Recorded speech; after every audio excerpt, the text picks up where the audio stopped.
Widow was starving without knowing she was using a gold-bearing stone to hold the door. Dorothy Mitchell wiped away tears as she counted the few coins left in the glass jar. At 68, her pension barely covered her blood pressure medication, and for months she had relied on selling chocolate truffles at her doorstep to avoid starvation. It was in that moment of despair that she looked at the heavy grey stone that had been holding the front door open for 3 years. Ever since Harold had passed, the swollen wood of the door never closed properly, and that stone her husband had brought from the backyard years ago had become her improvised solution.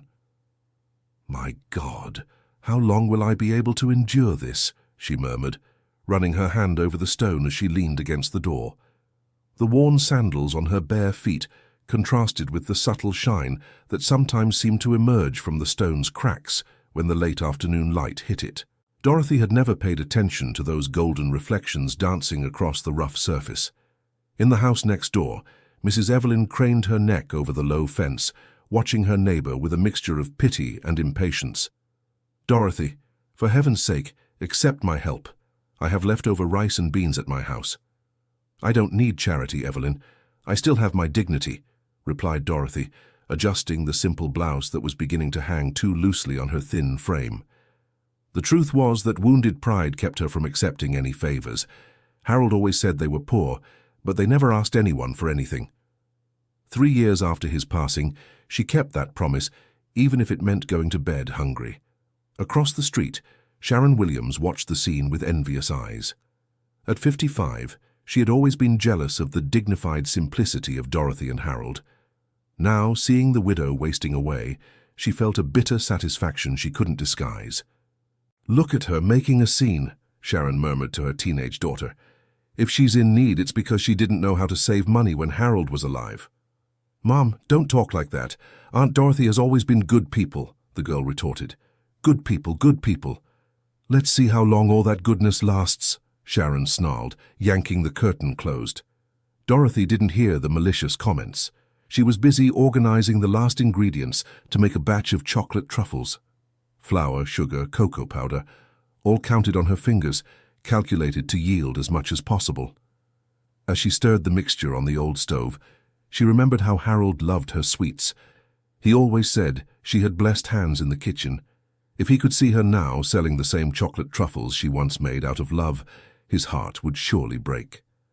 The doorbell interrupted her melancholy thoughts. On the other side of the gate, a young man of about 25 with dark hair and glasses waited with a timid smile. "Good afternoon, ma'am. I heard you sell some delicious chocolate truffles around here." Dorothy wiped her hands on her apron and approached. The young man looked like a student with simple but clean clothes and a polite manner that put her at ease. "Good afternoon, son. Yes, I do. I just made some. They're $2 each." "I'll take 6, please," he said, pulling the money from his pocket. Dorothy smiled, genuinely relieved. $12 meant at least 2 days of basic sustenance. As she packed the sweets in plastic bags, the young man looked around, and his eyes fixed on the stone holding the door. "Wow, what an interesting stone," he commented, moving closer. "Do you mind if I take a closer look?" "Of course not, son. But it's just an ordinary stone my late husband found out there in the backyard. I use it to hold the door because the wood warps and doesn't close right." The young man crouched down and examined the stone carefully. Her eyes widened when she saw the golden veins snaking across the surface. As a geology student freshly graduated from the university in Austin, he recognized the signs immediately. Ma'am, do you know how long this rock has been here?" "Oh, about 15 years, more or less. Harold brought it from the back of the yard when he was making a vegetable patch.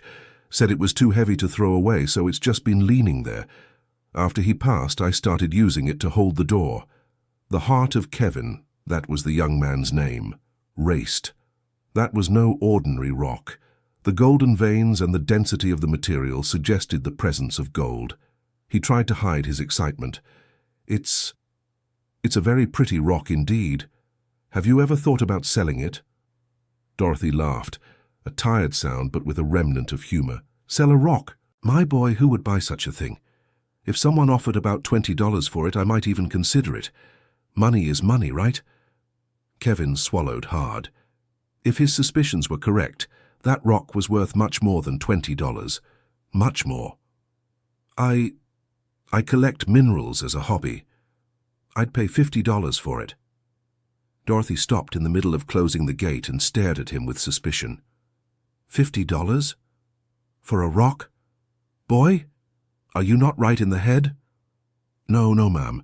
It's just that it has some interesting markings and I like studying that sort of thing. $50, what do you say? The offer was tempting.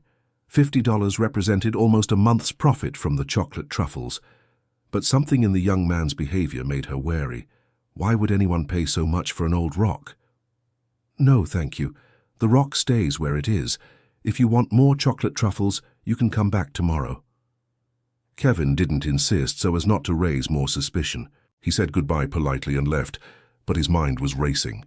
He needed to be sure before taking any action. That lady was clearly going through hard times, and if the rock really contained gold, it could change her life completely. That night, Kevin couldn't sleep.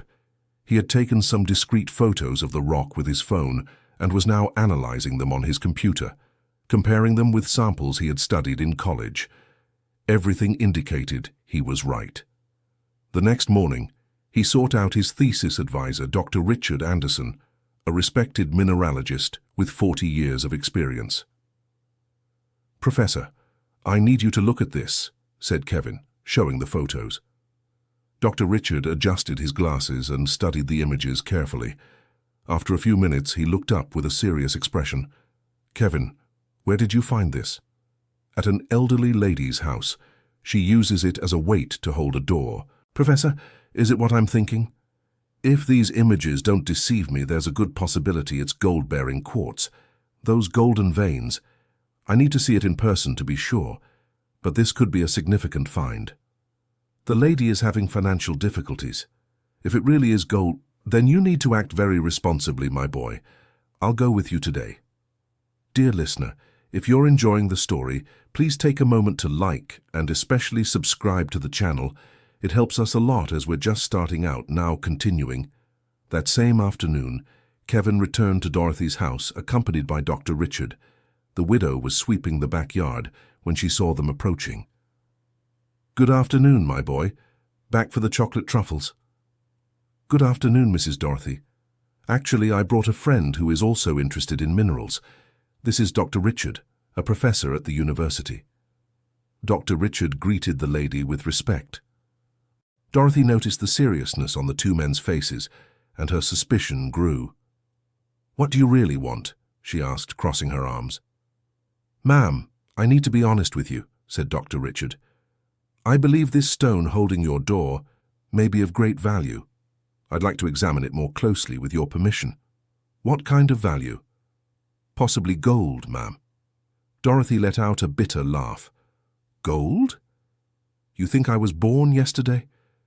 If this stone had gold, my Harold would have found it long ago. He turned the soil in this yard upside down." "Sometimes gold isn't visible to the naked eye," Kevin explained gently. "It can be mixed with other minerals. That's why we want to examine it better." "And then you'll want to keep my stone, is that it? Look, I may not be educated, but I'm not a fool either. You can leave." Dr. Richard approached slowly, taking a magnifying glass from his pocket. "Would you allow me just a quick look? We won't move the stone. We just want to confirm or rule out our suspicion." Dorothy hesitated. There was something in the sincerity of the two men that made her lower her guard slightly. "All right, but no touching the stone, just looking." Dr. Richard knelt beside the stone and began examining it with the magnifying glass. After a few minutes, he made a discreet signal to Kevin. There was no doubt. "Mrs. Dorothy," he said, standing up, "I need you to sit down." "Why? Did you find something?" "This stone contains gold, a considerable amount of gold." Dorothy's world seemed to spin. She leaned against the wall, feeling her legs go weak. "That's not possible. You're lying." "We're not lying, ma'am. This stone could be worth a small fortune. Depending on the gold concentration, it might be enough to solve all your financial problems." Dorothy slid down the wall until she was sitting on the floor, her hands trembling. "No, it can't be true. If it were true, why did Harold never notice?" "Not everyone knows how to identify raw gold," explained Kevin. It's more common than you'd think for people to have valuable minerals without knowing. But how much is it worth? We need a professional appraisal, but based on what I'm seeing, it could be worth between $50,000 to $100,000, maybe more. Dorothy felt the world collapse on her. $50,000? $100,000? It was more money than she had seen in her entire life. You want to buy the stone from me? No, ma'am, said Dr. Richard firmly. We want to help you get its fair value. The stone is yours, and we'll guide you on how to proceed correctly. At that moment, Mrs. Evelyn appeared at the gate, curious about the commotion. Is everything all right there, Dorothy? Who are these men? They're people who know about stones, replied Dorothy, still confused. About stones? How strange. Doctor, Richard realized the situation was becoming delicate. Curious neighbors could complicate things. Mrs. Dorothy, it would be better to discuss this in private. Would you like us to come back tomorrow? I don't know. I need to think. This is all very confusing. Of course, take all the time you need. Here's my card. When you want to talk, just call me. After the two left, Dorothy was alone in the yard, looking at the stone as if seeing it for the first time. Could it be possible? Could Harold have left a treasure for her without even knowing? Evelyn approached over the fence. Dorothy, what did those men want? They said that my stone might have gold. Gold? Dorothy, be careful with these con artists. They make up all kinds of stories. You think it's a scam, Evelyn? Well, if this stone really had gold, don't you think someone would have noticed before? Harold worked this yard so much. The neighbor's words planted seeds of doubt in Dorothy's heart. Could it really be possible that two strangers appeared out of nowhere offering a fortune? It didn't make sense. That night she could barely sleep. She kept looking at the stone through the living room window, trying to decide whether to believe the two men or not. Next door, Evelyn was on the phone with her friend. Some men showed up here saying Dorothy's rock has gold in it. Can you believe such a thing? Poor dear, she's so desperate she'll believe any story. On the other end of the line, her friend Gladys made a disapproving noise. These scammers have no shame at all, taking advantage of a widow who barely has enough to eat. Exactly. I tried to warn her, but you know Dorothy, stubborn as a mule. The conversation didn't stop there. Evelyn called two more neighbors, and soon the whole street was talking about the scammers who had tried to trick the widow with a gold story. Sharon Williams listened to everything with growing attention. Gold? In Dorothy's rock? As unlikely as she found it, a part of her was bothered by the possibility. What if it were true? What if that miserable old woman was really sitting on top of a fortune? The next morning, Dorothy woke up with her decision made. She would go find Dr. Richard and ask him to explain everything properly. If it was a scam, she'd find out. If it were true, well, she needed to know. But before she could leave the house, she had an unpleasant surprise. Sharon was at her gate, accompanied by a man in a suit she had never seen before. Good morning, Dorothy. I need to speak with you about a very important matter. What matter, Sharon? It's about that rock there. This is Attorney Douglas, my lawyer. He has some things to explain to you. The man in the suit stepped forward with a smile that didn't reach his eyes. Mrs. Dorothy, I am the lawyer for the Williams family. I am here to resolve a property issue. What property? This rock you are using to hold the door. According to our research, it originated on the Williams family's land. Therefore, it must be returned to its rightful owner. Dorothy felt the ground disappear beneath her feet. What do you mean? My husband found this rock in our backyard. I have documents here that prove otherwise, said the lawyer, taking some papers from his briefcase. This rock rolled from the neighboring property during the 2008 rains. Technically, it belongs to Mrs. Sharon. That can't be right. Harold found this rock long before 2008. Ma'am, I understand your confusion, but the documents are clear. The rock must be returned. Dorothy looked at Sharon, who averted her gaze. Sharon, you know that's not true. Why are you doing this to me? It's nothing personal, Dorothy. It's just a matter of law.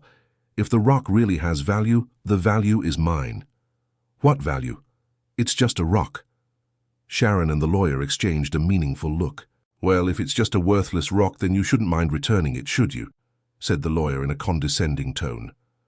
Dorothy realized she had fallen into a trap. If she said the rock had value, she would be confirming Sharon's suspicions. If she said it had no value, there would be no reason to refuse to hand it over. I need to think. There's nothing to think about, pressured the lawyer. The law is clear. Either you return the rock voluntarily, or we will have to take legal measures. What legal measures? A lawsuit. And in that case, besides losing the rock, you would also have to pay the legal costs. Dorothy felt desperation taking over. She had no money for a lawyer, didn't understand the law, and now she was being threatened. Give me some time, please. Until the end of the week, said the lawyer coldly. After that, we will go to court. After they left, Dorothy broke down in tears. Evelyn came running over. Dorothy, what happened? Why are you crying? Between sobs, Dorothy told her about the visit from Sharon and the lawyer. That's outrageous, exclaimed Evelyn. That Sharon has lost her mind. Everyone knows that rock has been here for years. But they have documents, Evelyn, and I don't have money to hire a lawyer.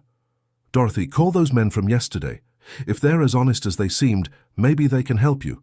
With trembling hands, Dorothy dialed the number on the card Dr. Richard had left. Dr. Richard, this is Dorothy, the lady with the stone. I really need to speak with you. Of course, Mrs. Dorothy. I can come right over. Half an hour later, Dr. Richard and Kevin were at Dorothy's house, listening to the whole story. This is extortion, said Dr. Richard firmly. Those documents they showed you are probably fake. How do you know? Because if that stone really belonged to them, they wouldn't be here negotiating. They would have already gone directly to court. Kevin shook his head indignantly. It's incredible how some people take advantage of others' vulnerability. What do? I don't have money for a lawyer. I have a friend who's an attorney who can help you, offered Dr. Richard. He does pro bono work for people in vulnerable situations. I'll call him right now. While Dr. Richard made the call, Kevin tried to reassure Dorothy. Mrs. Dorothy, you're not going to lose that stone. We won't let that happen. Why are you helping me? You don't even know me. Because it's the right thing to do. Besides, my grandmother always said that when you help someone, life pays you back double. Dr. Richard returned with good news. My friend Attorney Paul is coming here tomorrow. He said this type of scam is more common than we think, and he knows exactly how to handle the situation. That night, the news that Dorothy was being sued over a stone spread through the neighborhood. Opinions were divided. Some defended Dorothy, others thought Sharon was right to claim her rights. At Sharon's house, the tension was palpable. Her husband, Stanley, was very uncomfortable with the situation. Sharon, this whole thing doesn't smell right. You know very well that stone has always been there. Stanley, if there's gold in that stone, why shouldn't it be ours? We've lived here longer than they have. That's not a valid argument, woman. And did you see the guy you hired? That lawyer looks like a shyster. He charged cheap and said he'd fix everything. Exactly. A good lawyer doesn't charge cheap, Sharon. You might be getting us into a mess. But Sharon was blinded by the possibility of getting rich. In her mind, if there was gold in that stone, she deserved it more than Dorothy. The next day, Attorney Paul Henderson arrived at Dorothy's house, a man in his 50s with graying hair and the trustworthy appearance of someone who had spent decades fighting for justice. Mrs. Dorothy, first I need you to tell me everything from the beginning. Dorothy narrated the whole story, from the discovery by Kevin and Dr. Richard to the visit from Sharon and the supposed lawyer. And do you have any photos or documents that prove the stone has always been here? I have some old photos of the backyard, I think. I'll look. Dorothy brought out an old box with family photographs. Among them, some showed Harold working in the backyard, with the stone clearly visible in the background. Perfect, said Attorney Paul. Do these photos have dates? Some do. This one here is from 2005, when Harold planted the first fruit tree. In the photo, the stone was in exactly the same spot, being used as a support for a garden hose. Mrs. Dorothy, you can rest easy. Those documents they presented are clearly forged. Furthermore, we have photographic proof that the stone has been on your property for over 15 years. And what will happen to them? I will report both the neighbor and the fake lawyer for attempted extortion and document forgery. Kevin offered to accompany Attorney Paul when he went to confront Sharon. They wanted to see her reaction when presented with the evidence. The following afternoon, Attorney Paul knocked on Sharon's door accompanied by Kevin. The supposed lawyer was also there. "I'm Attorney Paul Henderson, Mrs. Dorothy's lawyer. I've come to clarify a few points about this case." The fake lawyer visibly tensed up. "What points?" "First, these documents are crude forgeries. Second, we have photographic evidence proving the stone has been on my client's property for over 15 years. Attorney Paul showed the photos. Sharon paled but tried to hold her ground. "That doesn't prove anything. The photos could have been doctored." "Ma'am, these photos have the date printed from when they were developed. Furthermore, document forgery is a crime under the Penal Code. I suggest you reconsider this action before I'm forced to file a police report." The fake lawyer tried to slip away discreetly, but Attorney Paul intercepted him. "You are also involved in this scheme. I need to see your bar association card." I left it at home." "Of course. Unauthorized practice of law is also a crime." Under the pressure, both Sharon and the fake lawyer backed down. Sharon admitted she had made up the story because of the rumors about the stone's value. I just thought if it really was valuable, I deserved it more than she did. We've always had more financial struggles." "Ma'am, envy is not a justification for extortion," said Attorney Paul firmly. "I will prepare a report of this case, but I will not file a report provided you sign a document acknowledging that the stone belongs to Mrs. Dorothy and committing to not bother her anymore." Sharon signed the document with tears in her eyes, ashamed of what she had done. The fake lawyer simply disappeared, likely knowing his situation was untenable. Back at Dorothy's house, Attorney Paul explained the next steps. "Now that we've resolved this issue, we can focus on a proper appraisal of the stone. I will refer you to a serious and reputable buyer." "Attorney, I still can't believe this stone is worth that much money." Dr. Richard smiled understandingly. "It's natural to have doubts, Mrs. Dorothy. That's why we'll do everything step by step with full transparency. And what if in the end it's all an illusion? If it is, at least you'll have certainty. But based on my experience, I'm almost sure it's not an illusion." That night, a strong storm hit the area. Dorothy was at home when she heard a loud noise coming from the porch. Going out to check, she discovered the stone had rolled from the force of the wind and hit the wall. A piece had broken off. Bending down to examine the fragment, she saw tiny golden specks shining even under the dim porch light. It was the first time she had seen the gold with her own eyes.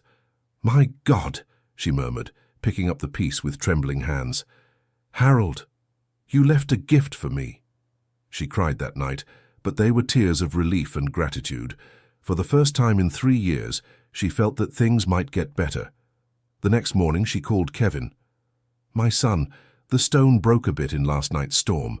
I saw the gold. Can you keep the piece that broke off? It's important we keep everything together for the appraisal." "Of course, I have it right here." "Great. Dr. Richard has made contact with a very serious buyer. If you'd like, we can schedule a meeting for this week." "Yes, I would like that. The sooner the better." Dr. Richard had contacted Robert Caldwell, a mineral collector and dealer with 40 years of experience and an impeccable reputation. Robert agreed to appraise the stone in person. The following Wednesday, Robert arrived at Dorothy's house with professional appraisal equipment. He was an elegant man of 60, with white hair and a demeanor that conveyed seriousness and trust. "Mrs. Dorothy, it's a pleasure to meet you. Dr. Richard told me your story." "The pleasure is mine, Mr. Robert. I hope we're not wasting your time." "Not at all. Don't worry. I'll conduct a thorough assessment." Robert examined the stone for over 2 hours, using different instruments and performing non-destructive chemical tests. Periodically, he would jot something down in a notebook. "Mrs. Dorothy, I can confirm that this stone contains gold. A considerable amount of gold." Dorothy's heart raced. How much gold?" "Based on my calculations, approximately 300 grams of gold, with a purity between 18 and 22 carats, distributed in veins throughout the stone."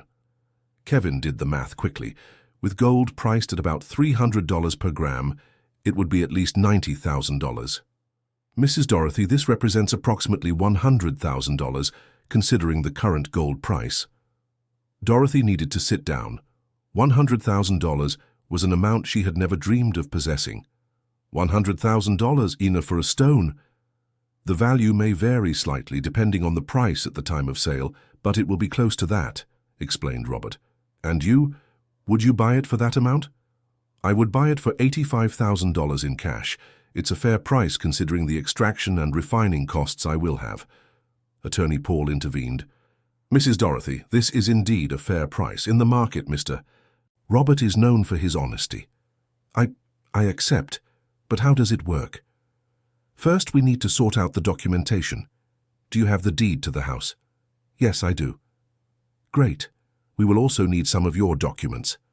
The process takes about a week to finalize, the time needed for me to arrange the money and for you to organize all the paperwork. Dear listener, if you're enjoying the story, please take a moment to like and especially subscribe to the channel. It helps us a lot as we're just starting out. Now continuing. During the following week, Dorothy could hardly believe what was happening. Every morning she would look at the stone and wonder if it was all a dream. Evelyn was radiant with the news. Dorothy, what a blessing. Harold must be happy up there seeing that you'll be all right.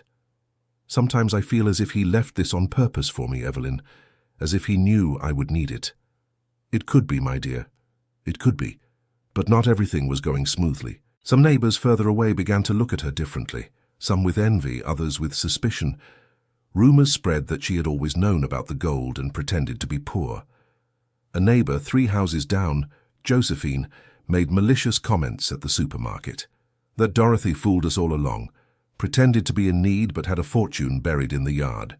That's not quite true, defended another neighbor. She really didn't know. Oh, she didn't know. Hard to believe. No one lives 30 years with something like that in their house without noticing. The comments reached Dorothy's ears through Evelyn, who decided to defend her. Josephine, you're talking nonsense. Dorothy truly went hungry these past 3 years. I offered food 1,000 times and she refused out of pride. Maybe, but now she's rich, and we probably won't even be able to talk to her anymore. Dorothy isn't like that. You just don't know her well. Meanwhile, at Sharon's house, the regret was profound. Stanley hadn't spoken to his wife since he learned the whole story.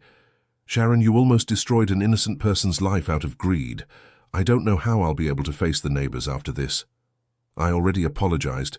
Apologizing doesn't erase what you did. That woman could have lost the only valuable thing she had because of your envy. Sharon's teenage daughter was also deeply disappointed with her mother. Mum, I always admired you. Now I can't even look at you without feeling ashamed. Sharon cried every day knowing she had lost the respect of her family and neighbors because of a moment of weakness. On Friday, all the documents were ready. Robert returned to Dorothy's house with a check for $85,000 and a purchase and sale contract. Mrs. Dorothy, everything is here. After you sign, the stone will be mine and this money will be yours. Dorothy looked at the check. $85,000, more money than she had earned in her entire life. Mr. Robert, may I ask for one thing? Of course. I would like to keep a small piece of the stone as a keepsake. It was the last thing my Harold left me. Robert smiled understandingly. Of course you can. In fact, I have a better proposal. How about I have a piece of the gold made into a piece of jewelry? A pendant or a ring? It would be a more lasting keepsake. You would do that? It would be an honor. I know an excellent jeweler who can create a beautiful piece for you. Dorothy signed the contract with tears in her eyes. When Robert left taking the stone, she felt a mix of relief and melancholy. That stone had been her companion for 3 years of struggle. Kevin and Dr. Richard stayed to accompany her to the bank. It was important to deposit the money as soon as possible. Mrs. Dorothy, now you need to be very careful, advised Attorney Paul. Don't tell everyone about this money. Unfortunately, there are people who might try to take advantage. I won't tell anyone except Evelyn. Great. And I suggest you think carefully before making any big purchases. This money could last the rest of your life if managed well. At the bank, Dorothy had to hold back tears when she saw the balance in her account. $85,000. It was surreal. That night she called her only daughter, Jennifer, who lived in New York. Mom, what a surprise! How are you? Jen, I have some news for you. Something incredible happened here. Dorothy told the whole story. On the other end of the line, Jennifer could hardly believe it. Mom, that's wonderful. You don't have to worry about money anymore. Yes, my dear. After 3 years of hardship, it feels like a miracle. Mom, now you can come live with me here in New York. I've always offered, but I know you didn't want to leave the house because of the financial difficulties. No, Jen. This house has too many memories of your father. I'll stay right here, but now I can fix everything up properly. In the following days, Dorothy began planning small changes to the house. First, she would replace the door that never closed properly. It was symbolic. She no longer needed the stone to hold it shut. Evelyn helped with the plans. Dorothy, you could get a new kitchen, fix the roof, paint the whole house. Easy, Evelyn. I'll take it slow. I don't want to draw too much attention. You're right. Better to take it easy indeed. A week later, Robert returned with a surprise. In addition to the pendant he had commissioned, he brought a proposal. Mrs. Dorothy, I extracted the gold from the stone and discovered something interesting. The concentration was even higher than I calculated. I managed to extract 400 grams instead of 300. What does that mean? It means I owe you another $20,000. I always work with total transparency. Dorothy was shocked. $20,000 more. Mr. Robert, you don't have to. Yes, I do. A deal is a deal. The money is rightfully yours. Robert handed over another check and the pendant. It was a beautiful piece, with the gold forming small waves around a small polished stone. My, what a beautiful thing, exclaimed Dorothy. The jeweler said he had never worked with gold so pure. This piece will last forever. Dorothy put the pendant around her neck and felt as if Harold were there with her. With the additional money, she decided to do a complete renovation of the house. She hired workers known in the area and began the work. The first thing was to replace the front door with a new one, which closed perfectly. Then came the kitchen, the bathroom, the painting, the roof. The house was transforming. The neighbors watched the renovation with curiosity, some with genuine joy for the improvement in Dorothy's life, others with poorly disguised envy. During the renovation, Dorothy discovered she needed to hire someone to help with cleaning and organizing. She thought of several options and decided to offer the job to Evelyn, who had always been so kind. Evelyn, how about earning a little money helping me with the house? I'll pay well. Dorothy, you don't need to pay me. We're friends. Friends are friends, but work is work. You deserve to be paid. Evelyn accepted and became a sort of housekeeper and companion. The two women developed an even deeper friendship. 3 months after selling the stone, Dorothy was almost unrecognizable. She had gained weight, her skin had more color, and she smiled frequently. The renovated house seemed like a palace compared to what it was before, but not everything was rosy. The money also brought unexpected problems. Distant relatives who never gave any news started showing up with loan requests. Salesmen knocked on the door offering fantastic investments. Some people from town approached her on the street with suspicious proposals. Mrs. Dorothy, I have a business that will triple your money in 6 months, said a well-dressed man who intercepted her as she left the bank. I'm not interested, thank you. But ma'am, don't you want to get even richer? Young man, I've learned that when something sounds too good to be true, it usually isn't. Attorney Paul had advised her well about these situations. She refused all proposals and only made conservative investments, always with professional guidance. One day she received a visit that left her deeply moved. It was Sharon, accompanied by her daughter. Dorothy, I've come to ask for forgiveness once more. I know I don't deserve it, but I need you to know that I regret every day what I did. Sharon, I've already forgiven you. Life is too short to hold grudges. You are a better person than I deserve as a neighbor. We're all human, Sharon. You made a mistake, but you acknowledged it. That has value. Sharon's daughter approached. Aunt Dorothy, my mum is suffering a lot. She cries every day. Sweetheart, your mother is a good person who had a bad moment. This will pass. Dorothy offered coffee, and they talked for hours. Little by little, the old friendship was rebuilt. Sharon became one of the people who most defended Dorothy when someone made malicious comments. 6 months after finding the gold, Dorothy made an important decision. She wanted to give back to the community that had always been her home. She talked with Kevin and Dr. Richard about her ideas. "I want to do something good for the neighbors. I'm not sure what exactly, but I want to help." "What kind of help are you thinking about?" asked Kevin. "I don't know. Maybe help the kids on the street with their studies, or the other widows who are struggling like I was." Dr. Richard had an idea. "Mrs. Dorothy, how about creating a small community bakery? You've always been good in the kitchen. You could teach other women and create an income source for several families." "That's a wonderful idea, but I don't understand business." "We can help you structure everything properly," offered Kevin. Dorothy was excited about the possibility. It would be a way to use her culinary talents to help others. With the guidance of Dr. Richard and Kevin, she rented a small commercial space on the neighborhood's main street. She renovated the place and set up a simple but cozy bakery. The news generated a lot of curiosity in the neighborhood. Dorothy hired 3 women from the area who were unemployed, including a young single mother who needed to work flexible hours. "Girls, here you will learn not only how to make bread and pastries, but also how to run a business," explained Dorothy on the first day. The bakery was a success from the start. The quality of the products was excellent, and Dorothy's story attracted customers from all over the city. Soon she had to hire more employees. The most rewarding thing for Dorothy was seeing how the business was changing the lives of the women who worked there. Each of them had a story of struggle, and now they had a source of dignified income.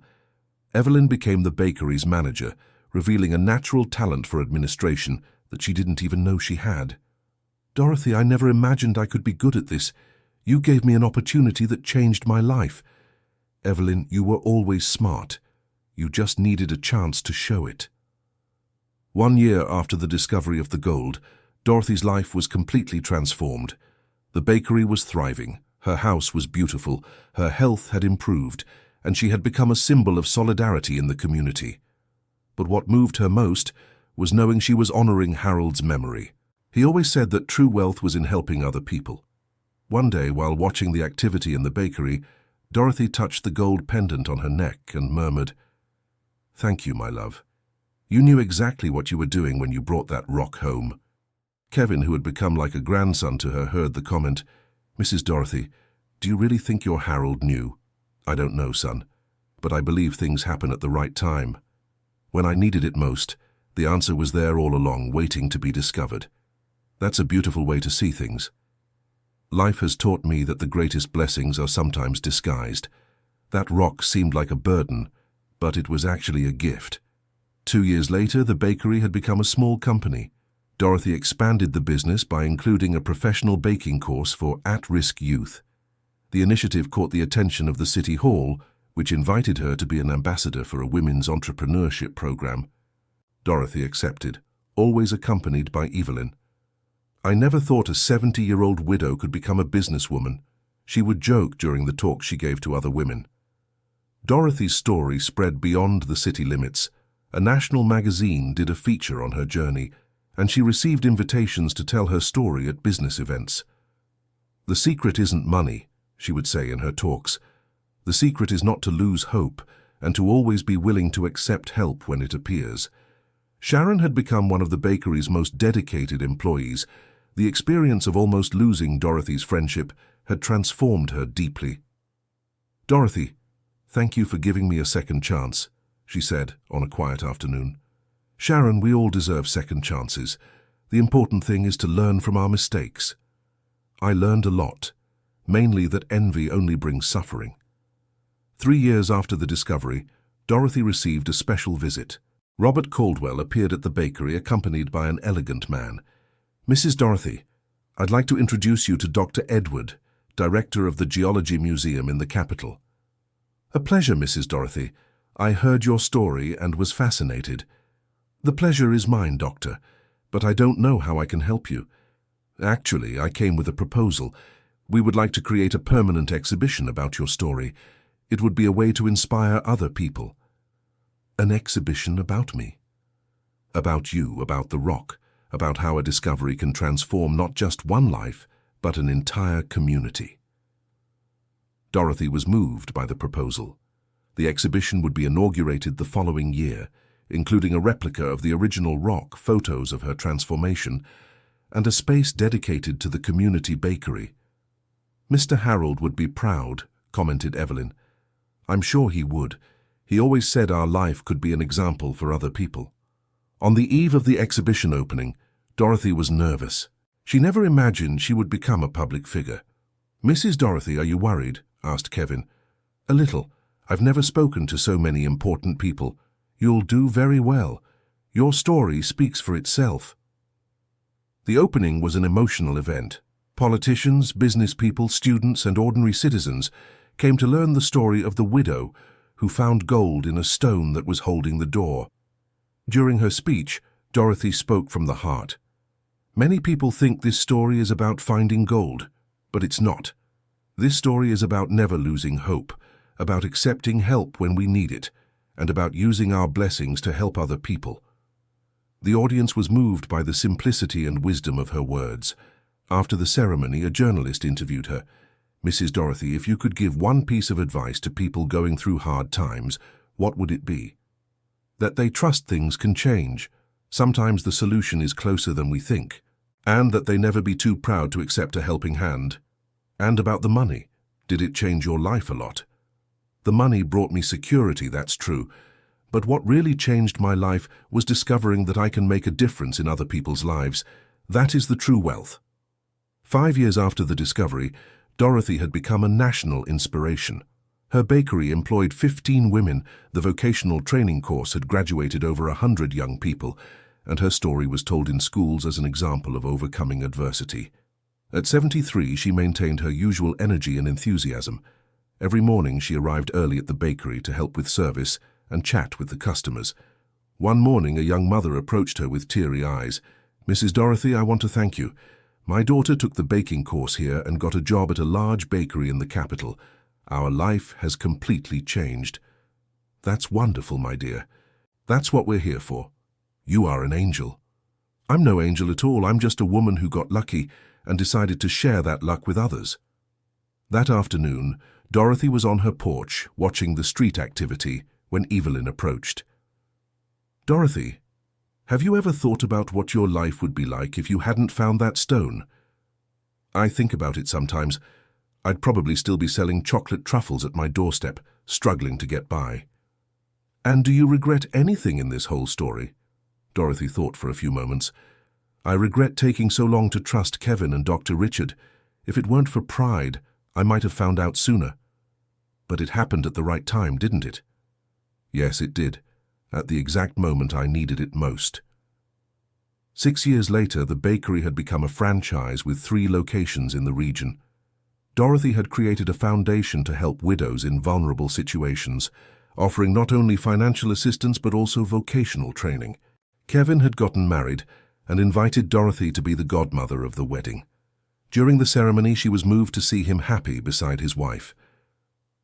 "Mrs. Dorothy, thank you for teaching me that geology can change lives," he said during the celebration. "Kevin, you taught me that there are good people in the world willing to help without expecting anything in return." Dr. Richard had also become like a son to Dorothy. Retired, he helped with the administration of the foundation and enjoyed seeing how a scientific discovery had turned into a social revolution. "Dorothy, in 40 years of career, I've never seen a mineral cause so much positive impact," he would joke. "That's because it wasn't just a mineral, Doctor. It was a purpose waiting to be discovered." At 75, Dorothy decided to write a book telling her complete story. With the help of a local writer, she narrated not only the discovery of gold, but her entire life journey. The book became a regional bestseller and was used in adult literacy programs.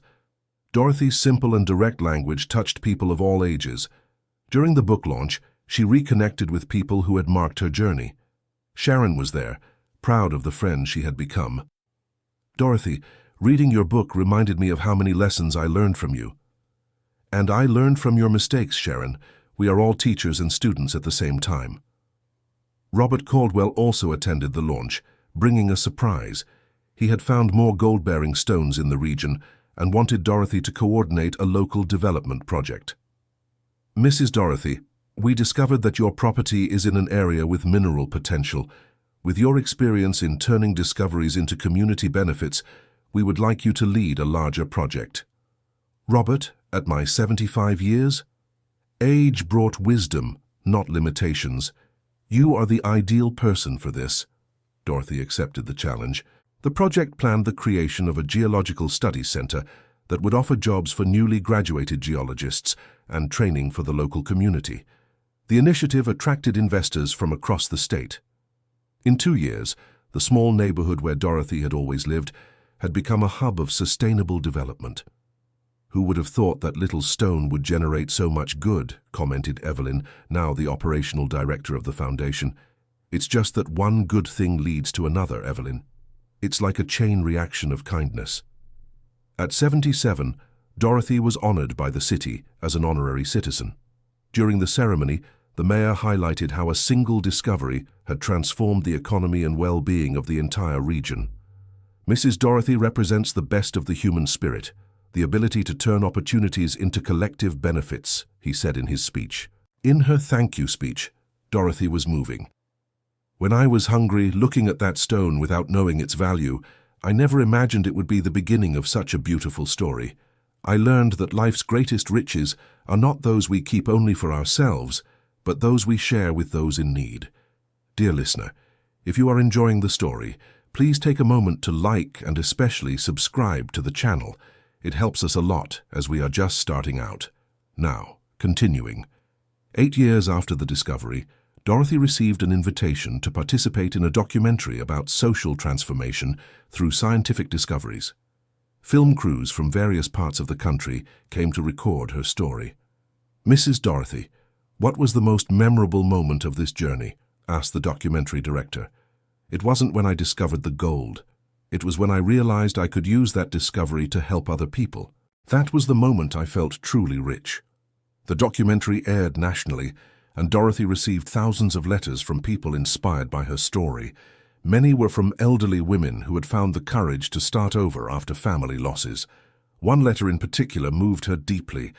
It was from a widow from the countryside who had discovered a small vein of precious stones on her property and, inspired by Dorothy's story, had created a local cooperative. See, Evelyn, the story is spreading and inspiring other people, said Dorothy, showing the letter. You've become a national example, Dorothy.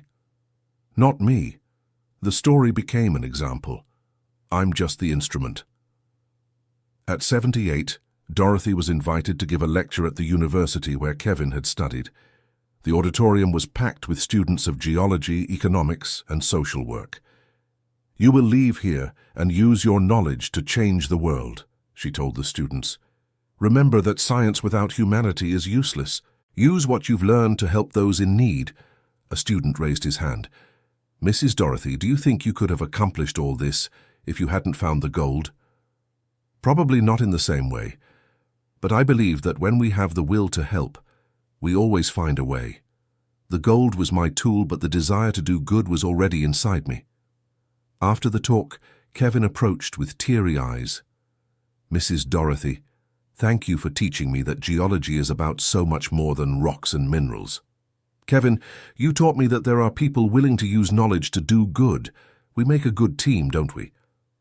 9 years after the discovery, Dorothy was at her home, watching the activity of the foundation operating on the lot next door.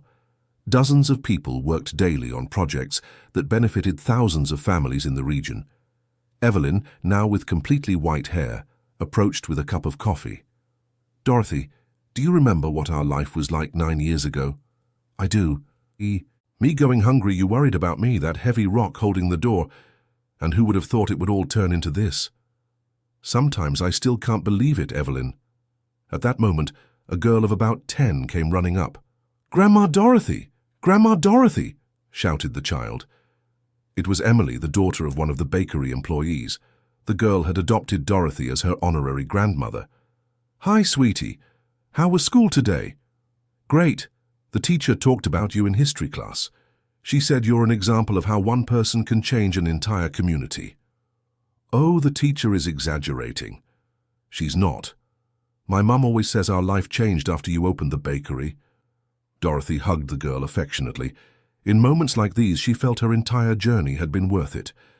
At 80 years old, Dorothy still maintained the clarity and energy that had always characterized her. She continued going to the bakery daily, now more to chat with the customers than to actually work. One morning she woke up with a strange feeling. She looked out the window and saw it was raining hard, just like on the night the rock had broken, and she saw the gold for the first time. "Harold, my love, if you're out there somewhere, know that I kept our promise," she murmured, touching the pendant on her neck. "We never begged. We always helped those in need, and we left the world a little better." That afternoon she received an unexpected visitor. A young 25-year-old geologist, freshly graduated, knocked on her door.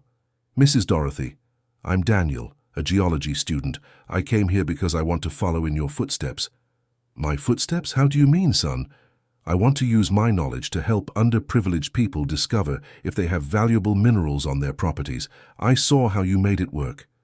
Dorothy smiled. The circle was closing. 10 years after Kevin had appeared at her door, a new young geologist arrived with the same spirit. "Daniel, you have my full support.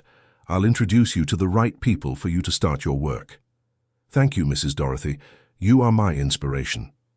"No, son, my inspiration was Kevin, who taught me that there are good people in the world. Now you will be someone else's inspiration, and so it goes." 6 months later, Daniel had already identified 3 properties with mineral potential in the region, always prioritizing families in vulnerable situations. Dorothy advised him on how to conduct negotiations ethically and transparently. "Daniel, always remember, the goal isn't just to find the mineral. It's to change people's lives for the better." "I understand perfectly, Mrs. Dorothy. It's about social responsibility." "Exactly. Knowledge without social responsibility is dangerous." At 81 years old, Dorothy decided it was time to gradually start stepping back from the business. Evelyn would take over the general direction of the foundation, Kevin would coordinate the scientific projects, and Daniel would lead the new discoveries. "It's not retirement," she explained in a meeting with the entire team. "It's a transition. You already know how to do everything. I'll just supervise and give advice when asked." The transition was smooth. Dorothy had prepared her team well, and everyone knew exactly what to do to maintain the legacy she had created. A year later, she received a tribute that moved her deeply. The university where Kevin had studied created a chair in social geology in her honor, aimed at training geologists committed to community development. "Mrs. Dorothy, you've created a new professional field," said the dean during the ceremony. "I didn't create anything. I just showed that it's possible to use science to do good." In her speech, she was moving. "When that stone was there holding my door, it seemed like a dead weight. When we discovered it had gold, it became a treasure. But its true value only appeared when we used that treasure to help other people. That's how it is with everything in life. The real value of things only appears when we share them." At 82, Dorothy still received visits from people all over the country who wanted to know her story. One of these visits deeply marked her. It was a 40-year-old woman, widowed for 2 years, who had traveled 1,000 kilometers just to talk to her. "Mrs. Dorothy, I lost my husband in an accident and was left with 3 small children. I have no profession, no money, no hope. I came here because I wanted to meet someone who managed to get out of a similar situation." Dorothy talked with the woman for hours, sharing details of her journey and offering practical advice. "My dear, when I was in your situation, I also saw no way out, but solutions sometimes come from where we least expect them. The important thing is not to give up and to accept help when it appears." "But I don't have a gold stone." "Everyone's gold stone is different. Yours might be a talent you haven't discovered yet, an opportunity that will appear, or a good person who will cross your path.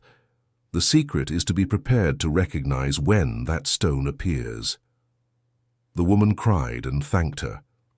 Months later, she sent a letter saying she had gotten a job at a school as a cleaning assistant, and that, little by little, her life was getting organized. "See, Evelyn," said Dorothy, showing the letter. "Everyone has their goldstone.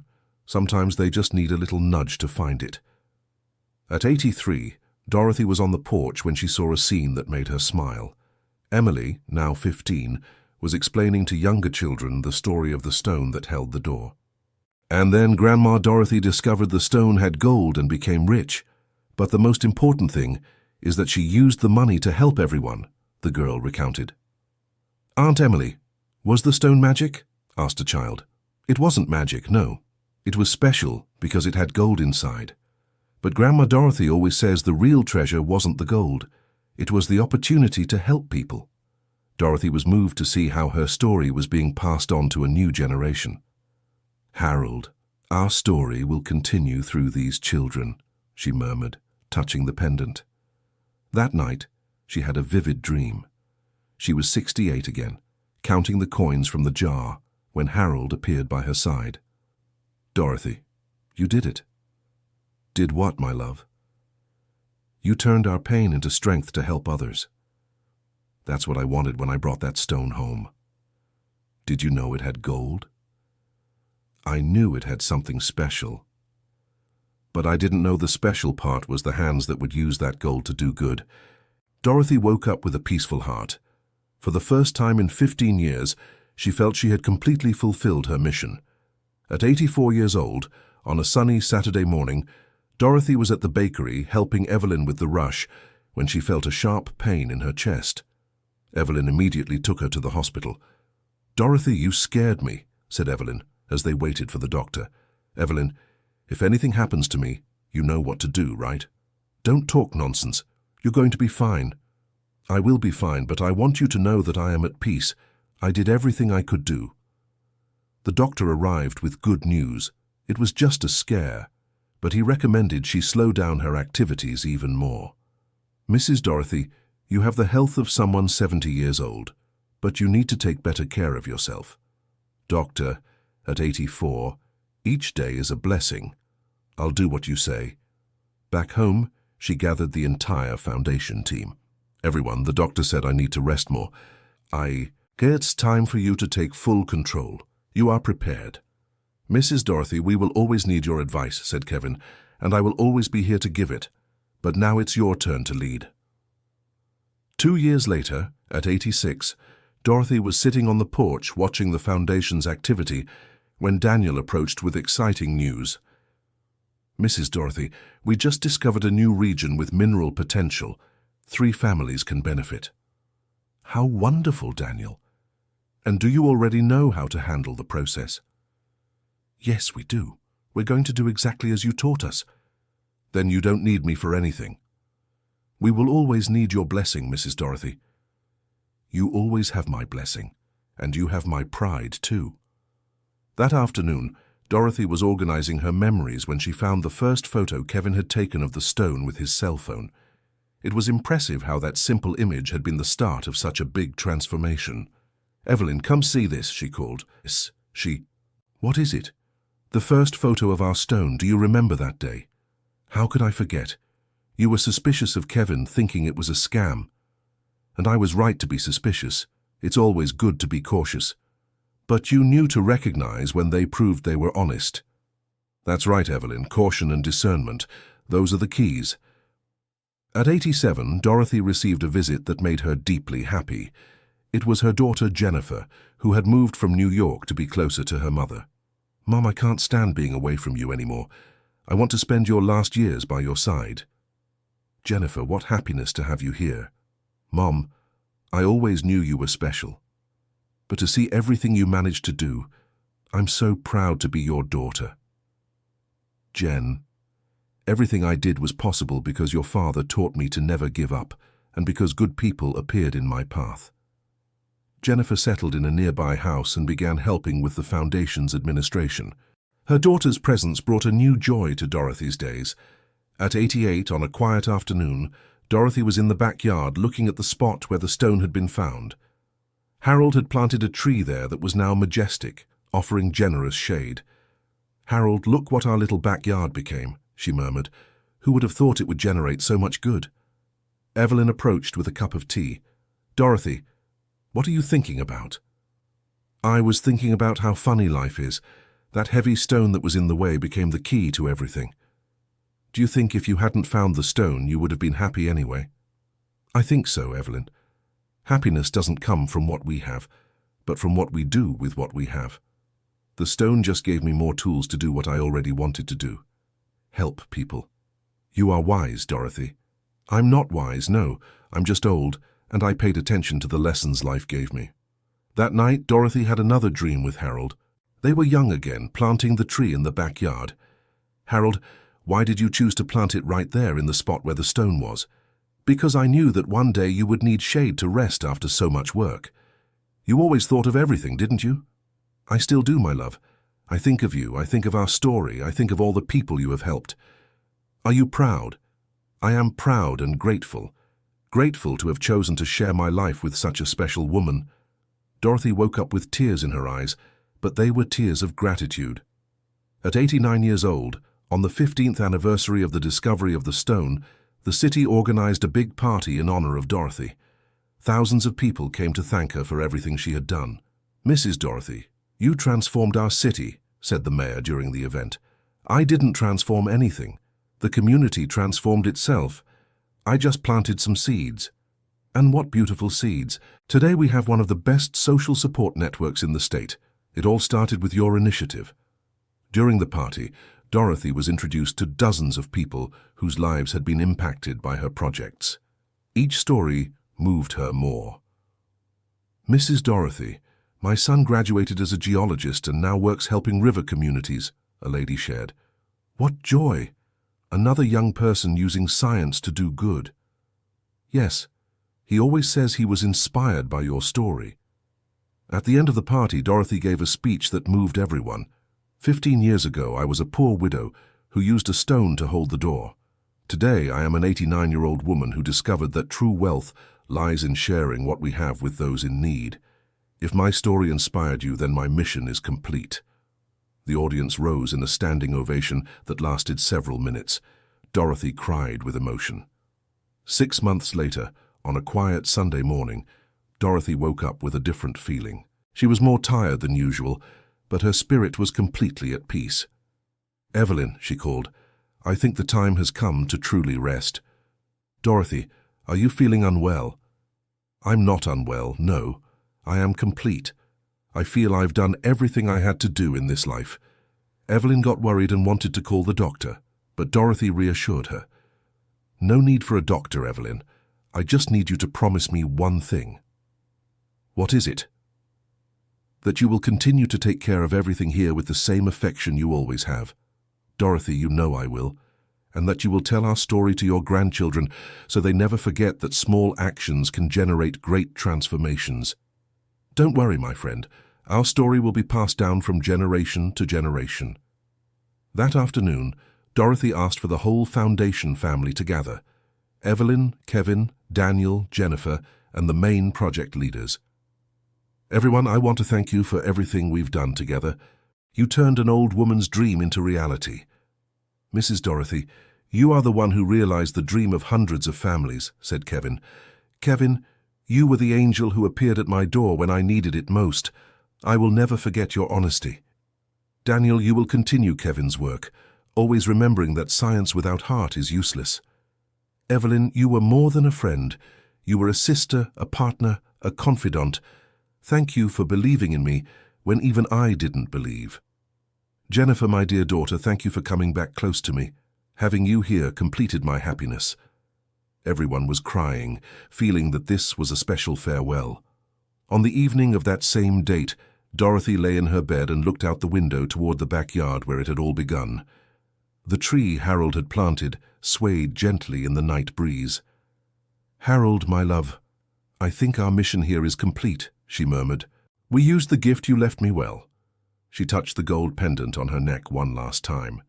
Thank you for teaching me that true love is the kind that keeps doing good, even after we're gone. Dorothy fell asleep with a smile on her face, knowing she had lived a full and meaningful life. During the night she passed away peacefully, like someone finishing a job well done. The next morning, when Evelyn came to visit her as she did every day, she found a note on the nightstand.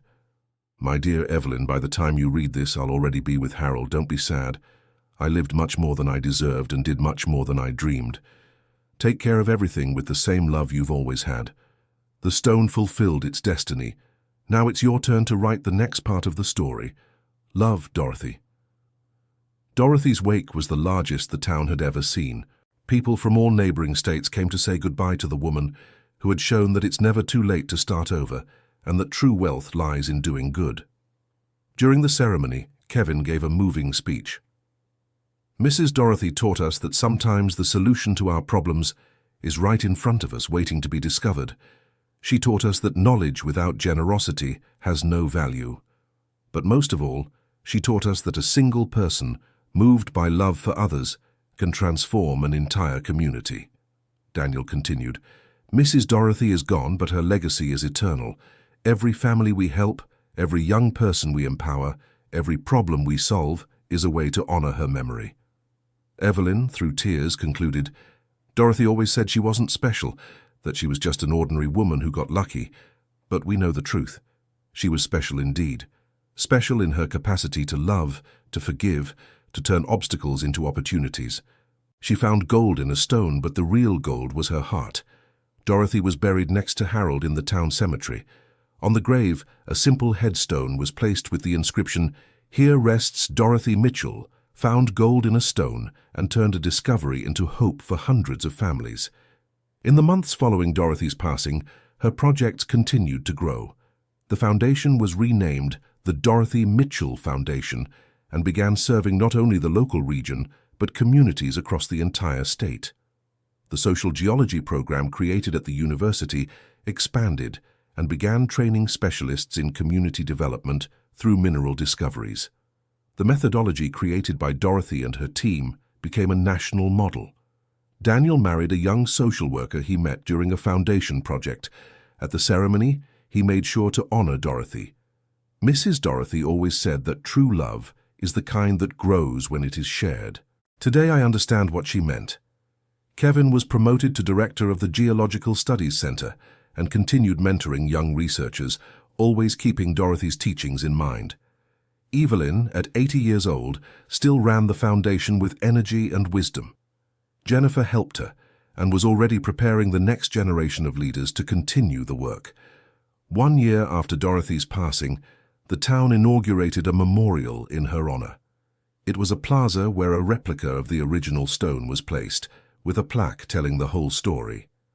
The plaza became a visitation point for people from across the country who wanted to see the place where a simple discovery turned into a social revolution.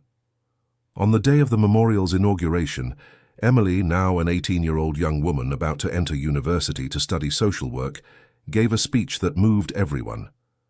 Grandma Dorothy always told me that each of us has a golden nugget hidden inside. Sometimes it's a talent, sometimes it's an opportunity. Sometimes it's simply the desire to help others. The important thing is to never stop searching and, when you find it, to use it to do good. During the ceremony, a special surprise was revealed. Robert Caldwell announced he was donating his private mineral collection to create a museum in the city in honor of Dorothy. Mrs. Dorothy taught me that minerals only have value when they improve people's lives, he said. This museum will educate children and young people about the importance of geology for social development. 2 years after her passing, Dorothy's story was turned into a film by a national production company. The film became a box office success and took her message to millions of people across the country. The actress who portrayed Dorothy spent 3 months in the city studying her life and spending time with the people who knew her. At the end of filming, she declared, "Portraying Mrs. Dorothy changed my life. I learned that fame and money are nothing compared to the good we can do for others." 5 years after her passing, the methodology developed by Dorothy was adopted by the United Nations as a model for sustainable development. Communities in various countries began using her techniques to transform natural discoveries into collective benefits. Daniel, now internationally recognized as a specialist in social geology, traveled the world teaching Dorothy's methods. In every lecture, he would begin by telling the story of the widow who used a gold-bearing stone to prop open a door. "Mrs. Dorothy's message is universal," he would say. "It doesn't matter where you are or what your situation is. There is always a way to turn obstacles into opportunities and use those opportunities to help other people." 10 years after her passing, the city where Dorothy had lived had become a world model for community development. Delegations from various countries came to study how a small discovery had generated such profound social transformation. The Geological Studies Center had expanded and become a university specialized in sustainable development. Students from all over the world came to study there, drawn by the philosophy of using science to do good. Evelyn, now 85 years old, still ran the foundation with the same energy as ever. In an interview for an international magazine, she summarized Dorothy's legacy. Dorothy always said she wasn't special, that anyone could have done what she did. And that is exactly what makes her story so powerful. She proved that each of us has the power to change the world, starting with our own community. The foundation had already directly benefited more than 50,000 families and indirectly impacted hundreds of thousands of people. The projects had spread throughout the country and begun to be replicated internationally. 15 years after Dorothy's passing, Emily, now a social work graduate with a master's in community development, assumed the directorship of the foundation. In her first speech as director, she honored her heart grandmother. Grandma Dorothy used to say that we don't need to be perfect to make a difference, we just need to begin. She began with a stone and an immense desire to help. We will continue with the same desire, multiplied by all those she inspired. Dorothy's example had become eternal, proving that a simple life driven by love for others can generate transformations that span generations. In a small town square, the replica of the stone that once held a door continues to shine under the sun, reminding all who pass by that sometimes the solution to our problems is right in front of us, waiting only for us to have the eyes to see and the courage to act. And so the story of the widow who went hungry without knowing she was using a gold-laden stone to hold her door became a legend of hope, proving that it's never too late to start over, and that true wealth lies in sharing what we have with those in need. The stone fulfilled its destiny. The gold found its true value. And Dorothy Mitchell, the simple widow who became a symbol of social transformation, achieved immortality not through the wealth she accumulated, but through the good she spread throughout the world. End of story. What an incredible story, isn't it? Now tell me, which part moved you the most? Do you believe Dorothy made the right decision by sharing her fortune with the community? Leave your honest opinion in the comments. We want to know what you thought of this story of overcoming adversity. And don't forget to leave your like and, most importantly, subscribe to the channel so you don't miss other moving stories like this one.